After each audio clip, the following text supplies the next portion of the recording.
Origjina e emrit të malit të Tomorit është zbulimi më spektakolar që ka ndodhur ndonjëherë në jetën time, sepse ndodhi ndërsa po dëgjoja një poezi të mrekullueshme dhe lavdë që Bujar Asqeriu, aktori i madh shqiptar, i këndon Babamondit, një kapterri që është bërë udhëheqësi shpirtëror i Bektashive, që kanë ardhur nga Kreta në vitin 1815 dhe kanë ngritur teqen e parë në fshatin Kish, që më vonë mori emrin serb, Prishtë, ose Pirshtë, i thonë dhe gishtit Përsht.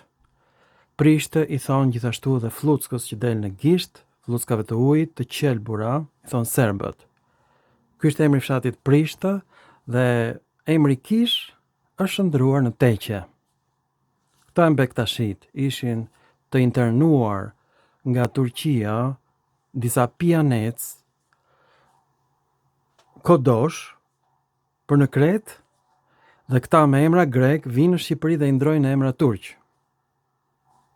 Ishin greko-pontik, turq të përzier, jeniçer, bëhen shqiptar, ngrejnë besimin Bektashi, që bëhet besimi më i fuqishëm në Shqipëri, sepse të gjithë shqiptarët janë pianec dhe kodosh, dhe ju përshtatet shumë ky besim, dhe ngrejnë monumentin e tyre kulturor në malin e Tomorit, dhe ky aktor i shquar, Bujar Asqeriu, po i thurte lavde këtij kriminali që po ndërton shtetin Bektashi, duke shkatruar shtetin shqiptar, që po të ndodhte kjo në Shtetet Bashkuara, ai do kishte shkuar në kaliken elektrike, do ishte dënuar pra. Edhe në Europë do ishte dënuar, vetëm në Shqipëri jo. Si mund të shkatrosh shtetin shqiptar? Pra, shteti Bektashi po krijohet dhe moneda e tyre bek. Një lloj si moneda jon nga Aleksandros në lek, Bektashi në bek. Pra, një rokshat e kanë kthyer fjalën Bektashi në bek. Një lloj si Aleksandros në lek. Aleksandros do thot mbrojtës i njeriut në greqisht. Është origjina e lekut ton. Pra, kemi të bëjmë me një popull që vuan nga probleme mendore. Për shkak se na kanë goditur në me çomange, grekët, për 28 shekuj, edhe na është bërë koka dru. Edhe s'kuptojmë asgjë. Prishim në shtetin ton dhe bëjmë shtetin Bektashi. Nuk ka ndodhur ndonjëherë që në kohë paqe kjo të ndodhi. Mund të ndodh kur të vjen një pushtues të detyron që të shtypësh monedhën bek, ose grekët ne na detyruan të shtypnin monedhën skodrinon, monedhën labiatan, monedhën lisjatan, dyrakion, bylionon, amantian, epiriotan. Janë të gjitha monedha greke që ne themi janë ilire shqiptare, sa aq mund të kemi. Pra, kur e dëgjova këtë për malin e Tomorit, atëherë, si gjithmonë, truri im mori 10 injeksione adrenaline dhe dopamine, dhe shpërtheu, qelizat e mia, sinapset nervore u lidhen me shpejtësi dhe një si superkompjuter arritën të kuptojnë origjinën e malit të Tomorit, që është në fakt shpjeguar më herët me kuptimin i errët. Mi po nuk kuptonin pse i errët. Tomuri është origjinali, mali i Tomorit. Tomuri është emri i një mbretëreshe iraniane. Në gjuhën iraniane ka kuptimin errët, por në kuptimin e hishme. Një lloj si fjala hije në shqip është bërë hijeshi, bukuri. Edhe Tomor, errët, Tomuri do thot mbretëreshe bukur e hishme. E njëjta gjë ka ndodhur edhe në gjuhën helene. Kryeqyteti i Pellazgëve ka qenë Skotousa. Nga Skotos, hije, Skotousa do thot hijeshi. Pra është i njëjti kalk. Skotousa, hijeshi, edhe Tomuri, mbretëresha errët e hishme. Ishte emri i Afroditës. Skotousa. Është qyteti i Afroditës tek Pellazgët, që janë grek, e sigurt. Në Pellazgiotis, në Thesali, nuk është quajtur ndonjëherë Iliria Pellazgji, është çmendoria e Eleni Kocaqit, asta e shuju duk që ne jemi Pellazg. Por s'është përdorur ndonjëherë në Shqipëri dhe në Iliri, as në Kroaci, as në Dardani emri Pellazg. Kur, asnjëherë. Është përdorur vetëm në Thesali. Pra ne jemi të çmendur, një lloj siç përdorim fjalën lek nga Aleksandros, do përdorim emrin bek, monedha bektashive, të çmendurit shqiptar, pra e bëjnë malin e tomorit shqip. Emri i malit të tomorit është me origjinë iraniane, do të thotë i errët, i hishëm, dhe në latinisht është tenebrae, është e përkthyer. Tani rezulton që këta fise iraniane mbanin disa kapele të gjata që quheshin tigra kauda. Dhe kjo vjen nga gjuhët iraniane, tigra e mpret me maj dhe kauda kapuç. Ky ishte kapuçi i prygasve, e dim shumë mirë që mistifikonin prandeshën Kybele, dhe këta quhen pellazgët e vërtet, sipas grekërve. Pra një popullsi e përzir kelto-iraniane. Duhet kemi parasysh që prygasit lëvizin nga Prygja, kështu quhej vendi i bregut, në gjuhën prygiane, e piri. Dhe lëvizin për nazin e vogël. Fjala apeiros, tok pa kufi, merret nga Odisea, nga Hyliroi, që ishte grek. Dhe konsiderojnë ato Odisean sikur të ishte Bibla sot, pra një libër i shenjtë i Homerit, e marrin këtë emër, apeiros, dhe zëvendësojnë emrin Prygja, bregu, në shqip. E kthejnë në apeiros, e piri sot. Pra është emri i vonë, aty nga shekulli i 4 para erës sonë, është vendosur apeiros, dhe të gjitha emrat ilir janë marrë nga Iliada, po shumica nga Odisea, që se ka ditur njëri përveç meje deri më sot. Dhe tani, gjëja më e mrekullueshme është kjo. Këto fise persiane e morën emrin për shkak të kapeles me maj. Tigra Kauda, me maj, kapele, fjalë për fjalë. Emri vije përpara, tigra me maj, Kauda kapuç. Ishte edhe kapelja e prygasve dhe kapelja e thrakasve, me maj. Por është dhe kapelja i hititëve më herët. Ishte një kapele veçantë me maj. Tani, kjo përkthehet në greqisht ortho korubantes. Fjalë për fjalë, orthos me maj, dhe korubantes është një pjesore në greqishtën e lashtë, që do thotë e kapelizuar, fjalë për fjalë. Është një pjesore, ose emër që vjen nga pjesoria e foljes. Koruso, në gjuhën e lashtë greke, do thotë të vësh kapelen në kokë. Koruso. Kjo është për te imagjinatës njerëzore, sepse këto fise prygase, që keltët i quajnë ortho korubantes, e shkurtojnë këtë fjalë, ja heqin fjalën ortho dhe e shkurtojnë në korubantes. Këta janë pikërisht ata që mystifikojnë perëndin Kybele në Azinë e Vogël, ose perëndia që quhej nëna e tokës, një lloj si perëndia Demeter. Kjo është e sigurt. Pra, nuk kemi ne të vetëm ata që i shkruajnë fjalët. Edhe një herë, ortho korubantes, kapele me maj, përkthim i fjalës perse tigra Kauda, kapele me maj, e shkurtojnë këtë fjalë në korubantes, fjalë për fjalë e kapelizuar. Grekët s'din gjë fare. Gjuha prygase evulon sikur të ishte një degëzim i greqishtes. Unë kam thënë këtë që gjuha prygase është shumë e ngjashme me greqishten, por askush nuk më besonte. Ja ku janë faktet.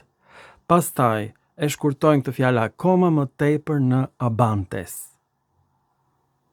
Pra e heqin fare fjalën koru, që vjen nga folja koruso, vë kapele me maj, dhe mbetet vetëm elementi gramatikor abantes, që krijon pjesore në gjuhën greke. Me këtë pjesore të shkurtuar, element gramatikor, krijo dhe fjala amantes.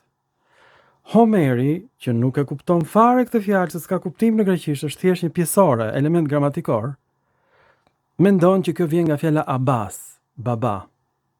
Nga fjala abas pas ka ardhur abantes. Homeri, si çdo njeri që beson që nga fjalë më të shkurtra vijnë fjalë më të gjata, mendonte që nga Abbas vjen Abantes dhe pastaj Amantes. Kjo popullsi ka ardhur nga Azia e Vogël, është vendosur në Eubea dhe pastaj është vendosur pikërisht në Iliri, Amantët. Por flisni një dialekt helen, helenisht shkruanin të paktën. Dhe i shkurtojnë fjalët një lloj si ne. Pra, Qerimça Bey mendonte që fjala Amantes vjen nga fjala am, që do të thotë nën. Unë mendoja që Amantes vjen nga fjala Amantis, që në greqisht do të thotë profetesh falso. Dhe këtu unë bazova në inteligjencën kompjuterike, pra ka gabim dhe inteligjenca kompjuterike. Unë këtë zbulim e bëra kështu, duke e ditur se si shqiptarët i shkurtojnë fjalët. Atëherë thash, përse mos ta kenë bërë këtë dhe amantët, që duhet jenë infektuar nga ne, me siguri nga kjo popullsi një rrokshe, që i shkurtojnë fjalët. Pra, ortho korubantes shkurtohet në korubantes, fjalë për fjalë e kapelizuar, dhe fjala kapele koruso hiqet fare dhe mbetet zuar. Abantes në greqisht është si shqipje e zuar. Kujt i shkon në mendje? Dhe kjo e zuar Abantes shfaqet në një formë dialektore me alternimin Abantes dhe Amantes. Dhe mbetet Amantes. Këta janë amantët. Fjalë për fjalë do thot e kapelizuar, hiqet fjala kapele, koru, për së cilës formohet folja koruso, vë kapele me maj, dhe mbetet vetëm zuar. Abantes. Tani, ju nuk do ta besoni, por për fat keq kjo ide që unë kam hedhur në internet, sepse unë kam frikë dhe emrin tim, është tashmë në Wikipedia. Ta shikojmë, është shumë e frikshme dhe e dhimbshme. Po unë jam shumë i lumtur që idetë e mia merren, kopjohen, unë bëhem me fletë. Pra, unë kam kuptuar që ne jemi një popull patru, dhe në qoftë se këta korubantët janë shartuar dhe ndërzyer me këto fiset indigjene, një rokshe, siç janë fiset tona që e bëjnë kabalus në kal, amikus në mik, medikus në mjek, ose morën edhe këta nga ne, se kjo është si sëmundja e tokës. Më thënë, njerëz të çmendur, sëmundja e lopës, që shkurton fjalë më të gjata në fjalë më të shkurtra. E shkurton orthokorubantes në korubantes, pastaj nga korubantes në abantes, dhe nga abantes në amantes, dhe Homeri thot me siguri vjen nga fjala amas ose abas, sepse kështu thot logjika. Jo. Shqiptarët i shkurtojnë këtë fjalë gjithmonë dhe më shumë. Dhe një ditë shqiptarët në fakt kështu flasin në shqipen e veriut, u do thot unë. Kam uri, kam u. Pra, do të arrijë një moment që shqiptarët do flasin u, kam u. Pra do shkurtohen deri në zanore të vetme dhe pastaj do flasin me shenja. E kuptoni? Kjo është gjua shqipe. Shqipe. Ky zbulim nuk do ishte bërë sikur unë mos kisha dëgjuar pikërisht atë eulogjinë, atë fjalimin e mrekullueshëm në malin e Tomorit për Baba Mondin, kapterin që po shkatron Shqipërinë, po krijon shtetin Bektashi, me disa hajdut dhe kodosh dhe pianec që kanë ardhur nga Turqia në Kretë, nga Kreta në Shqipëri në vitin 1815, jo dhe aq kohë lashtë, në fshatin Prishtë, që do thot Fluck e gishtit në gjuhën serbe, për nga vjen dhe fjala Prishtinë. Flucka të qelbura me ujë. E tmerrshme. Llaftar.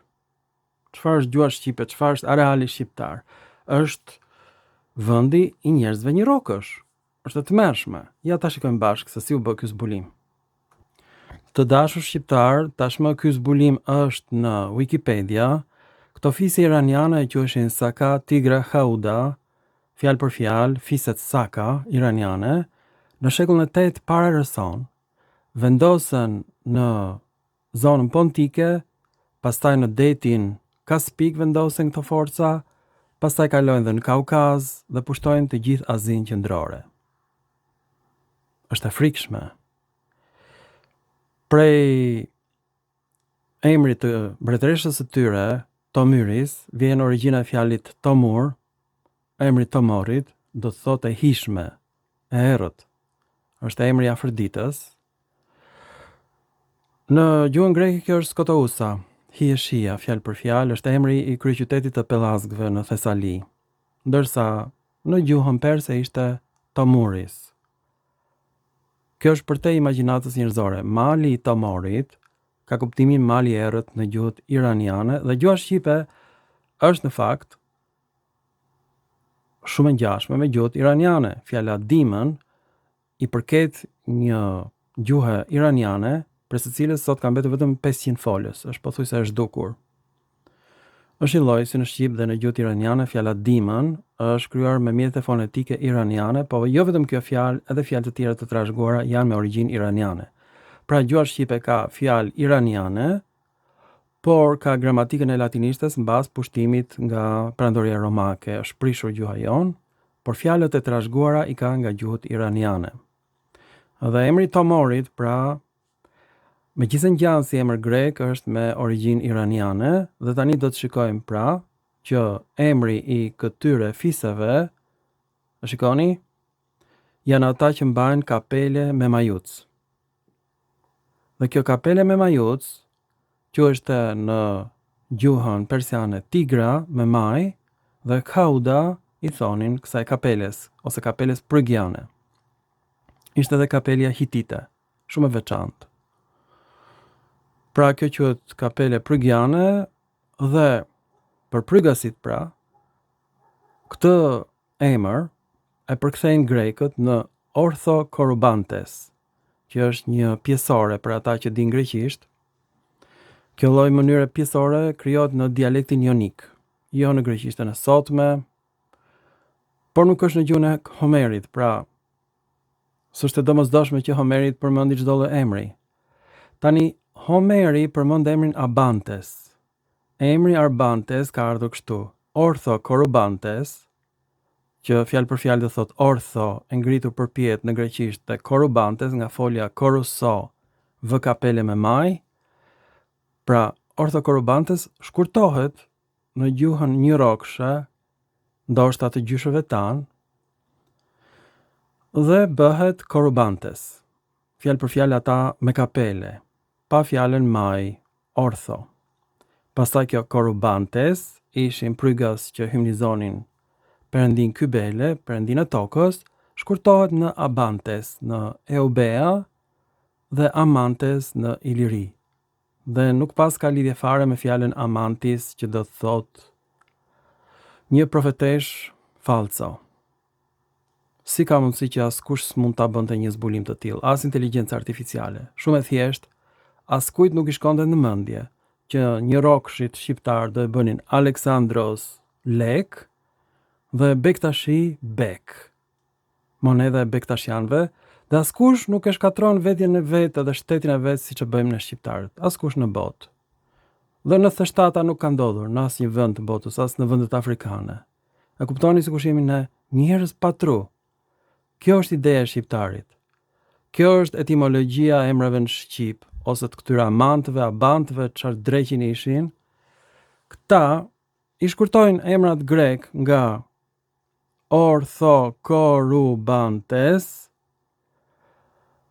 me 8 rokje, e bëjnë korubantes, pastaj abantes dhe pastaj e bëjnë abas, edhe amas. Tashti, cili popull në botë bën gjëra të tilla?